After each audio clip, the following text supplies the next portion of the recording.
шаһардын чыгыш жак бетине жайгашкан Жашыл деген айыл бар. Булардын лабораториясы ошол жерде экен. Ошол айылга барып туруп, лабораторияны тез аранын ичинде табышыбыз керек. Биз азыр айылга барсак, чужой экенибиз дароо эле билинип калат да. Мындай болот. Экөөңөр үйлөнөсүңөр. Лабораторияны табасыңар. Бул буйрук. Давай иштейбиз. Ай, мындан ары тамакты Дия сен жасайсың. Дочка. Жолдош полковник, мен азыр кызмат кыламынчы, лаборатория издейм да. Сиз кимсиз өзү? Мен секретный агентмин. Мен дагы агент болушум керек. Тазагүл, чык бел. Анда биз мындай агент болобуз да?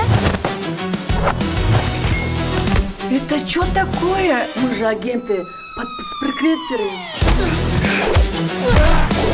Бирок ушулардын арасынан шаарга бат-баттан барып турган ким? Бул Бека таксист. Бул эмес. Дагы экинчи подозрительный бар. Лабораторияга акта. Ал дагы эмес. Просто силер шектүү адам эмес, лабораторияны табышыңар керек. Мына. Gelindi men em aldım. Men gelinim missия кийимде Катындар, көчөгө эркек издеп чыктыңарбы? Эме, азыр мен сени өзүм терин. Кечирип койсуң.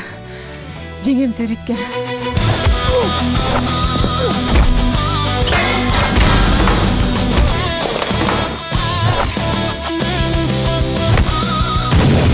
агент келин.